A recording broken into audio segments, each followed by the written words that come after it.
Comienza aquí un nuevo filandón. Vamos a repasar en esta ocasión la situación económica de las instituciones, de la comunidad y de la provincia, la situación financiera, y seguramente que la conversación lleve también a hablar de otras cuestiones relacionadas con la situación económica, política de León. Lo vamos a hacer de la mano del presidente del Consejo de Cuentas de Castilla y León, el leonés Mario Amilibia. ¿Qué tal? Buenas noches. Muy buenas noches. Muchas gracias por acompañarnos. Hacía ya tiempo que no venía por el filandón. Para mí siempre estar aquí es un verdadero placer.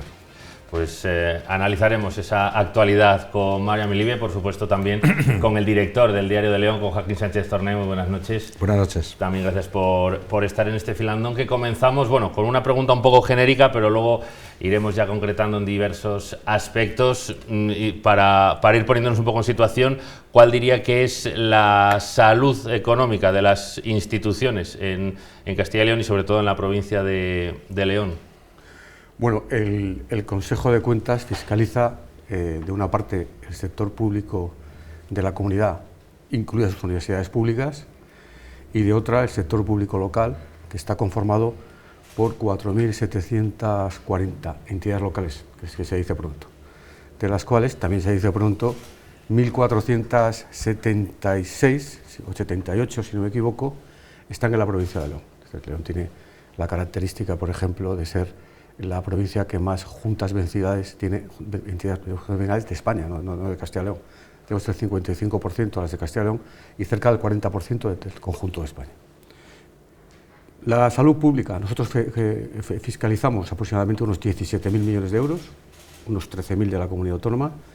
El último presupuesto de la comunidad estaba en torno a 13.000 millones de euros y el sector público local administra aproximadamente 4.000 millones de euros. Bueno, son dos conjuntos de administraciones que lógicamente tienen un tratamiento diferenciado. El municipalismo en conjunto, yo creo que en estos momentos goza de una buena situación económica.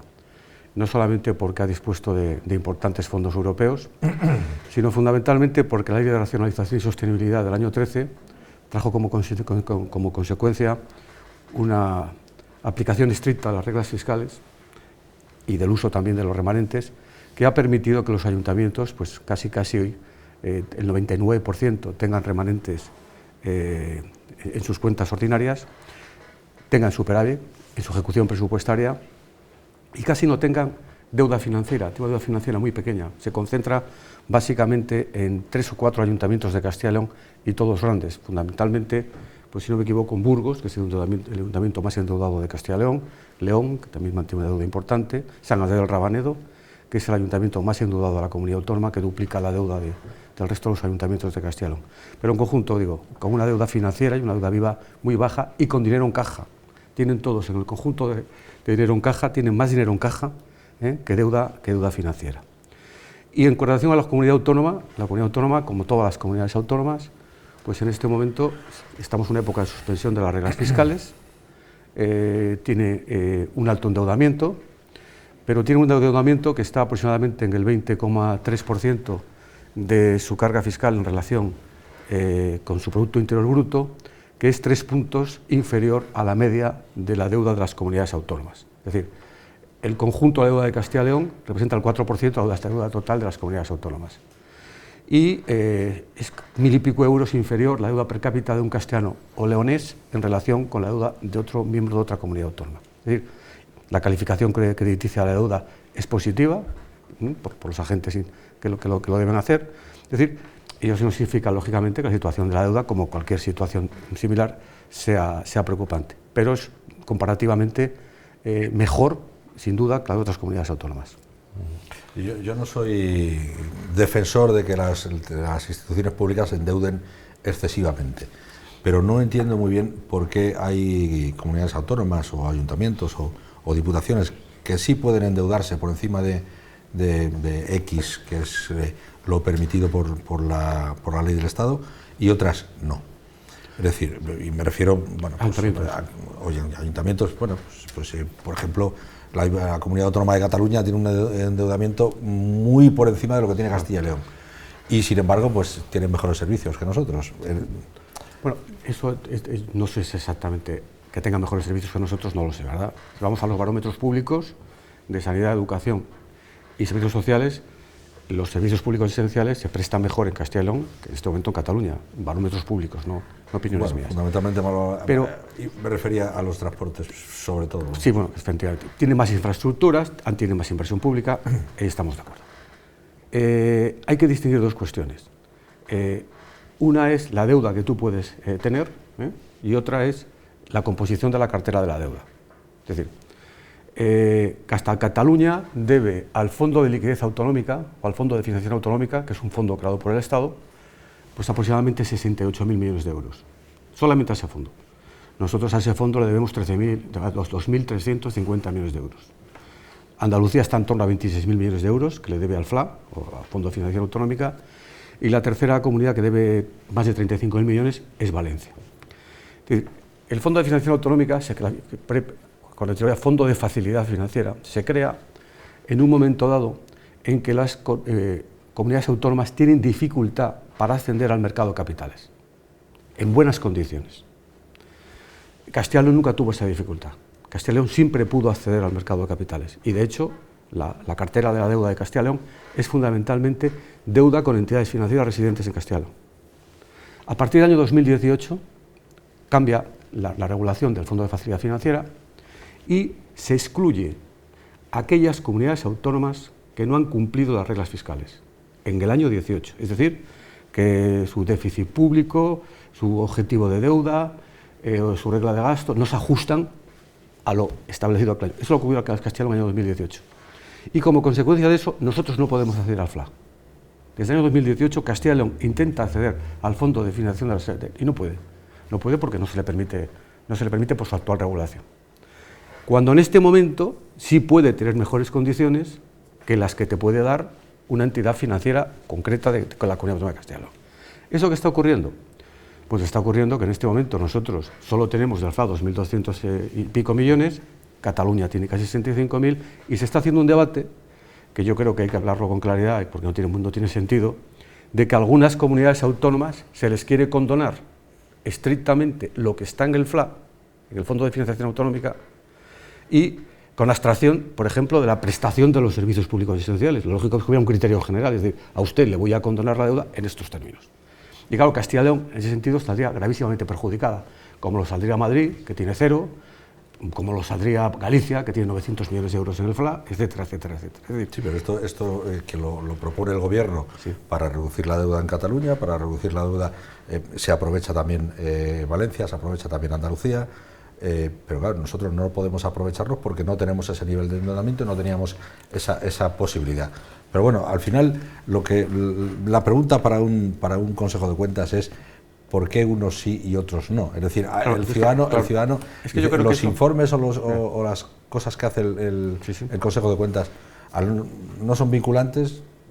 No, pero sí son vinculantes, depende de qué informe hablemos, ¿no? Hay informes de legalidad, hay informes económico-financieros, hay informes de otro tipo como son los de gestión. Pero volviendo antes, es decir, yo no creo que se pueda hacer eso.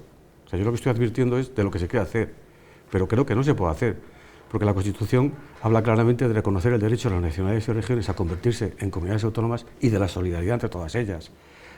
Se prohíben los privilegios entre comunidades autónomas en la Constitución, prevalece el principio de igualdad ante todo. Por tanto, yo creo que habrá que establecer un criterio, es decir, se condona la deuda a las comunidades autónomas, ya es parte de la deuda conjunto del Estado. Tanto al Estado absorberla no le aumenta el índice de deuda internacional, por decirlo de alguna manera, nacional. Las deudas de las comunidades autónomas es 200 y pico mil millones de 1.600.000 millones. De ese 200.000 millones, 100 y pico mil son del FLA. Bueno, yo creo que hay que establecer un criterio, es decir, o el FLA o el Fondo de Financiación absorbe previamente la deuda de Castilla y León para luego condenarla, o se establece un criterio objetivo, pero lo que no puede ser, efectivamente, no puede ser, y por eso es el debate de verdad. Porque es que además, si nosotros comparamos objetivamente el modelo de financiación autonómica aplicable en este momento en España, desde el año 2008, desde 2009 a 2021, objetivamente, hablando de financiación líquida, de euros constantes, no de filosofía, nosotros, por ejemplo, tenemos una financiación en Castilla y León que en estos últimos años, desde 2009 hasta la fecha, ha aumentado el gasto social solo en 3 competencias: educación, sanidad y servicios sociales solo hay 3, solo esas 3 competencias, el 19%. Y los fondos líquidos que recibimos en relación a esas tres competencias, un 2%. Es decir, el último informe que hicimos, que se está utilizando por parte del Gobierno en las mesas de la LOZCA, pues dice que Castilla y León tiene una infrafinanciación solo para 3 competencias, todos los años, desde el 2009, de 395 millones de euros. Y eso, algunos dirán, esto es una cosa teórica, este señor aquí se pone... No, esto afecta directamente a la gente de León, o sea, afecta a los que están en el hospital de ahí al lado.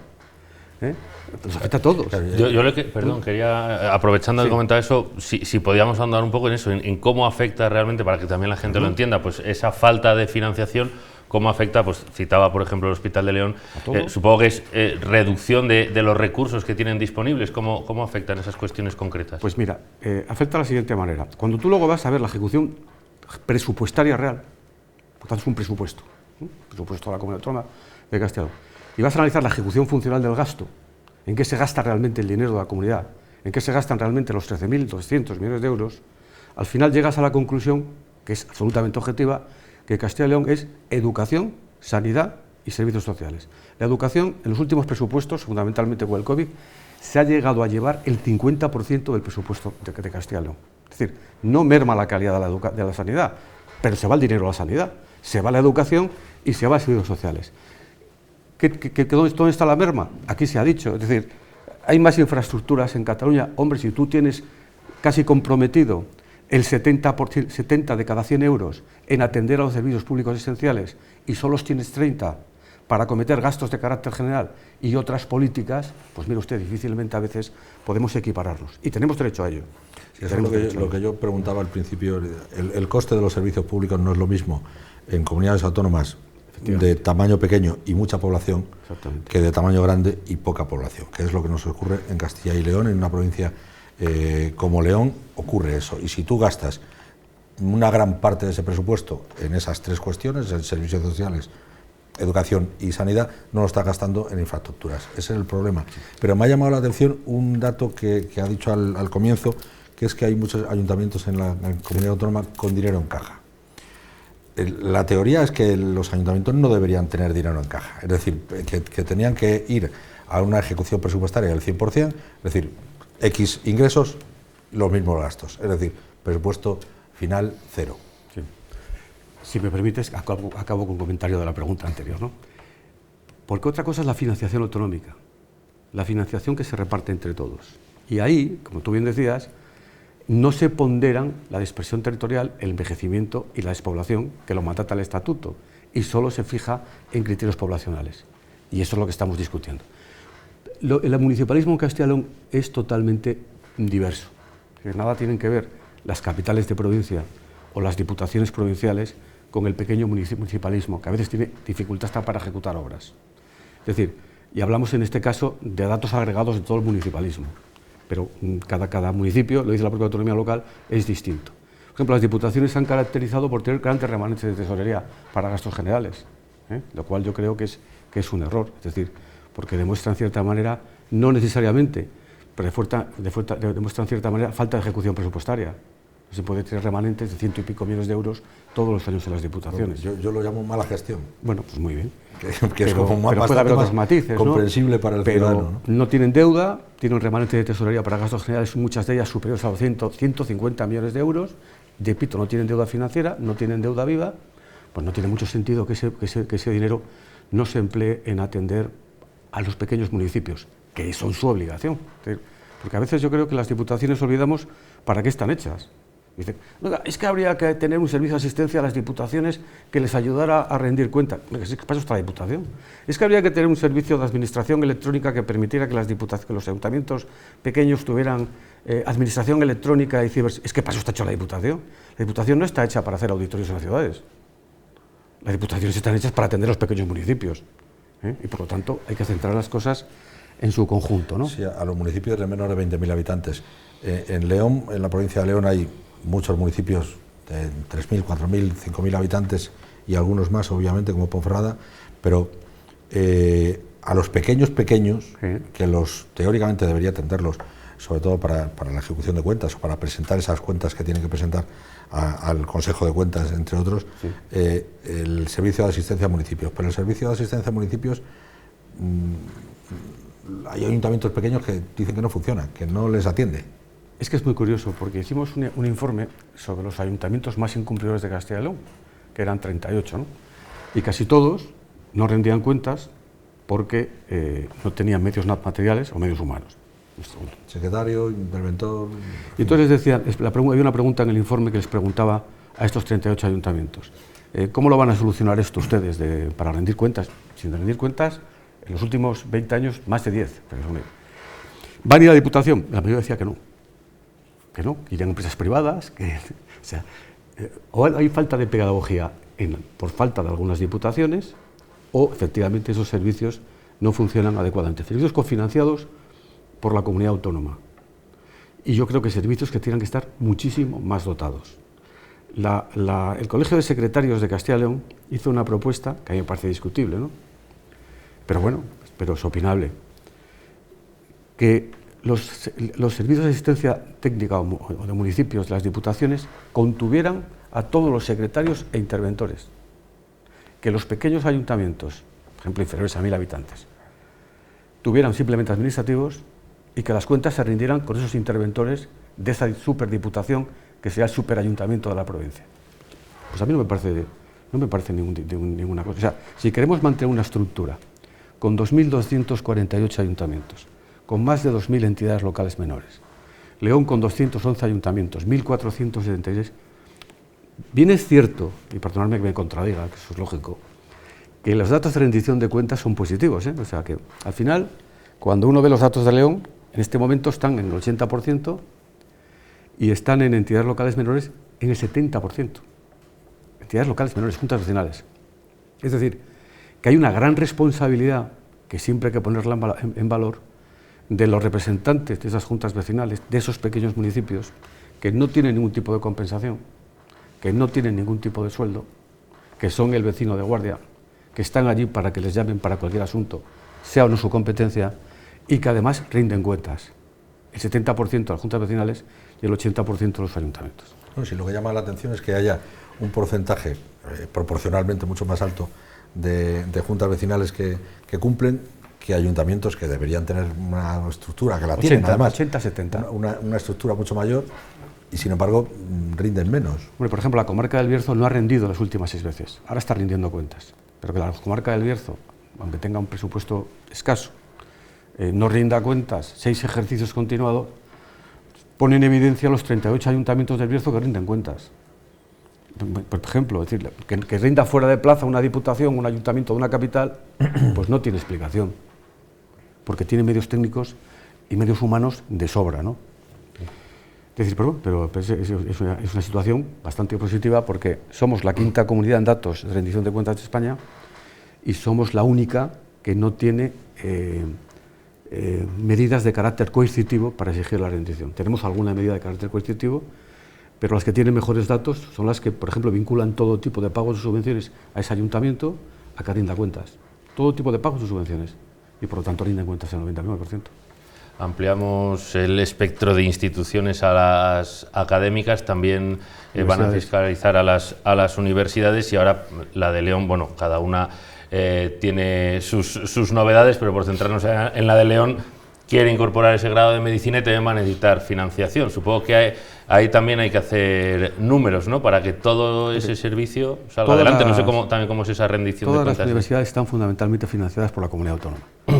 Tienen una serie de ingresos propios, de los matrículas, etcétera, etcétera, pero la fundamental financiación de las comunidades autónomas, de las universidades, derivan de la comunidad autónoma. En el último informe económico financiero que hicimos la Diputación de León estaba en una buena situación económica. De la universidad. De la Universidad de León, perdón. Estaba en una buena situación económica, tenía margen para poder invertir y bueno, realmente no estaba en una mala situación. Yo creo que medicina venga a León es una gran noticia y me consta que la Junta va a estar a la altura, porque esas reuniones que ha habido va a estar a la altura de dotarla económicamente, ¿no? Pero sí decir que ninguna de las universidades públicas está en una mala situación económica. Yo creo que casi todas están en este momento bien financiadas Y de hecho, en un ranking de universidades públicas, pues la de León no sería la última, no estaría económicamente hablando. Yo quería cambiar un poco de tema y hablar un poquito más de política. Usted ha vivido la política leonesa desde los años 80, ¿no? Y ahora seguimos anclados, y lo vimos precisamente ayer con la presentación de ese informe encargado por José Antonio Díez, por el alcalde de León, sobre la autonomía leonesa. ¿Usted qué opina? Porque llevamos desde los años 80 sin avanzar en nada, es decir, anclados en el autonomismo, pero ni para adelante ni para atrás, ¿no? Hombre, yo, en relación con el informe jurídico ese, no tengo nada que decir porque lo conozco, pero sí puedo decir alguna cuestión. Es decir, el proceso de creación de Castilla y León no fue un proceso simple, es decir, me parece que se olvida, pero en los años 83, si no me equivoco, la Diputación revocó el acuerdo de la Diputación integrando a León en la Comunidad Autónoma de Castilla y León, siendo presidente de la Diputación Julio César Rodrigo de Santiago, se revocó. Y aquello fue objeto de enmiendas en el Congreso de los Diputados y en el Senado por parte del Grupo Popular. Alianza Popular defendía en aquel momento León solo. La UCD fue la que defendió la autonomía actual. Y el Tribunal Constitucional dictó una sentencia 89/2004, donde vino a decir que el principio del artículo 143 de creación de comunidades autónomas era indisponible. Es decir, una vez que se había llevado a cabo una comunidad autónoma no se podía reiniciar el procedimiento, porque se puede perjudicar a otros territorios, ya no se puede. Por tanto, desde ese punto de vista se ve acá un ordenamiento jurídico nuevo, que es Castilla y León con su estatuto de autonomía. Luego, cualquier decisión, todo en política todo jurídicamente es discutible, tendría que pasar por la modificación del estatuto de autonomía, por las Cortes de Castilla y León, y al final, como todo estatuto, cualquier estatuto, es una ley orgánica. ¿Por qué es una ley orgánica? Porque detrás del estatuto de Cataluña está la voluntad del pueblo español en su conjunto, y del andaluz, y del valenciano. Entonces, siempre hay una ley orgánica al final, de modificar de un estatuto. Luego, yo no entiendo muy bien eso, y yo lo veo más en la clave interna del PSOE, sinceramente. No sé qué está ocurriendo en el PSOE, no sé lo que piensa el PSOE de todo esto, pero lo veo más en clave interna de partidos políticos, sinceramente, que la importancia que pueda tener algo que jurídicamente es relativo y es discutible. Pero en cualquiera de los casos, bueno, ahora se esgrime que solo sería necesario invocar el artículo 144 e ir a las Cortes Generales, es decir, al Congreso de los Diputados, votar y que hubiera una mayoría. ¿No tiene que pasar por las Cortes de Castilla y León? No, pero luego dice que tiene que volver. Yo lo que he leído en la prensa hoy, la fórmula del artículo 144 se utilizó para Segovia. Segovia no adopta los acuerdos municipales para integrarse en la Comunidad Autónoma de Castilla y León, ni para crear una autonomía única o uniprovincial, Segovia. Y entonces, por interés general, se aplica el artículo 144c de la Constitución y se incorpora a Segovia en Castilla y León. También había una previsión de que Santander y Logroño fueran parte de aquella Castilla y León, y Santander y Logroño inician una senda de una autonomía diferenciada. Es decir, el 144c es para razones de interés general. Es cuando una comunidad autónoma queda desplazada, una provincia, y se puede... Yo no sé si existe ese supuesto de interés general. Sinceramente, cuando está hablando además, si no me equivoco, de Segovia, de Salamanca y de Zamora, que no creo yo que en Salamanca y Zamora se piense así. Ahí surge otro problema, porque lo que decían ayer es que el planteamiento era solo para León. Luego, León, Zamora y Salamanca tendría que ser algo diferente que no se trata en ese estudio. Quiero decir que incluso para plantear esa situación no hay una idea clara de... Pero yo no sé si me explico bien, posiblemente no. ¿Se puede derogar la Constitución española del 78? Se puede derogar. Se puede derogar, jurídicamente todo se puede derogar. Por hay más mayorías que se nombraron. ¿Hay procedimientos para derogar la Constitución del 78? ¿Hay voluntad de cambiar la Constitución, reformar la Constitución y derogarla parcialmente? Que yo sepa, no. Es decir, cuando alguien plantea eso, ¿es que el Partido Socialista va a segregar a León de la comunidad autónoma? Pues no lo sé, pero si el Grupo Socialista paga eso, será porque el Partido Socialista estará de acuerdo en eso. Y si no, no lo entiendo. Y si no, no lo entiendo. No lo entiendo ¿por qué?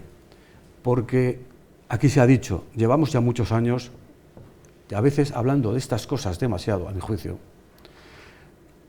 como si fuera la solución a todos los problemas. Es decir, la minería cayó en León y en Asturias. Asturias era una comunidad autónoma uniprovincial. Tuvo las mismas normas económicas y la misma mala situación económica Asturias, o peor que León. Pero fue por la caída de la minería, no porque no fuera que hubiera una comunidad autónoma uniprovincial en Asturias.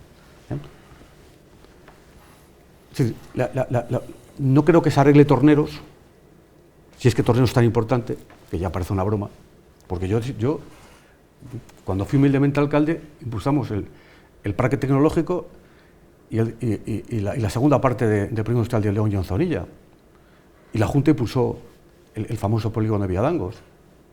Pero es que yo he pasado 28 años y yo no veo ni un solo metro más de cuadrado de suelo industrial que no sean Villadangos. No lo veo, sinceramente.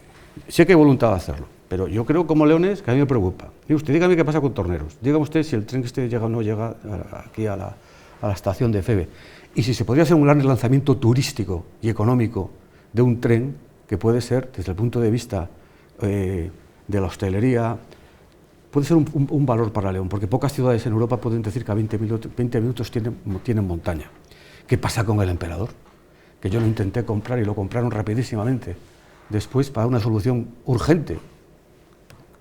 ¿Qué pasa con la segunda fase? O sea, yo creo que todo eso está muy bien, si así lo quieren los leoneses, porque los demócratas tenemos que, en primer lugar, aceptar, pero que a veces desviamos la atención real de los problemas. El domingo hay una manifestación por ese futuro de León. Usted también, con su experiencia, ¿cómo ve este tipo de movilizaciones? ¿Suelen tener efecto, suelen servir para presionar o por lo menos para reflejar esa...? Yo creo que las manifestaciones en sí mismas nunca son negativas si son a favor de algo. Bueno, está muy bien una manifestación por el futuro de León, pero yo me gustaría unirla a una agenda de proyectos. Es decir, ¿se hace la León-Valladolid? ¿No se hace la León-Valladolid? ¿Recuperamos el Emperador, el San Marcos, el tren de alta velocidad? Las rondas de León. Es decir, vamos a comprometer, digo yo. Vuelvo a cambiar otro poco de asunto. Aquí hay dos por ejemplo, nos afectan a nosotros, dos ejemplos de gobierno en minoría. El gobierno en minoría que tiene Pedro Sánchez y el Partido Socialista en Madrid, y el gobierno en minoría que tiene Alfonso Fernández Mañoco en Castilla y León y el PP. Un gobierno en minoría. Ayer mismo Alfonso Fernández Mañoco presumía de que, a pesar de ser en minoría, era un gobierno fuerte, y también vemos cómo en el de Madrid es un gobierno en minoría que pierde muchísimas votaciones, ¿no? ¿Habría que cambiar la ley electoral de manera que el partido más votado gobernara y pudiera sacar adelante sus proyectos independientemente del arco parlamentario o de la composición de ese arco parlamentario? A mí me parece totalmente necesario e imprescindible. Es decir, hoy se está demostrando en España que donde no hay mayorías suficientes no se alcanzan acuerdos y no hay presupuestos. Y solamente hay presupuestos donde hay mayorías suficientes para gobernar o acuerdos que son complementarios o homogéneos. Es decir, el sistema electoral no deja de ser más que una representación de la participación de los ciudadanos. Y podemos decir que es justo un sistema mayoritario puro como el inglés, donde si tú y yo competimos mano a mano en un distrito uninominal, tú sacas 51 votos y yo 49, mi representación se va a la papelera y la tuya prospera, y es válido. O un sistema mayoritario a 2 vueltas, o un sistema como el de las municipales, que se atribuye la alcaldía a la fuerza política más votada. Es decir, yo creo que sería fundamental. Además, la Constitución habla de un sistema de representación proporcional, pero no necesariamente de este sistema de representación. Es decir, que se podría modificar y establecer fórmulas para que gobernara la lista más votada. Y esto daría estabilidad, garantizaría pactos, yo creo, bueno, más a mi juicio, con todos los matices que se puede hacer, más sensatos, y permitiría fundamentalmente que las instituciones no se paren durante tiempos. Con esa reflexión tenemos que terminar porque se nos ha acabado el tiempo de este filandón. Seguro que habría muchas más cosas que comentar con Mario Melivia, pero hasta aquí ha llegado nuestro tiempo. Muchísimas gracias por habernos acompañado, Mario. Muchas gracias. Y muchas gracias, Joaquín, también por haber estado como siempre en este filandón, y gracias a todos ustedes por habernos acompañado una semana más. Volvemos dentro de 7 días. Muy buenas noches.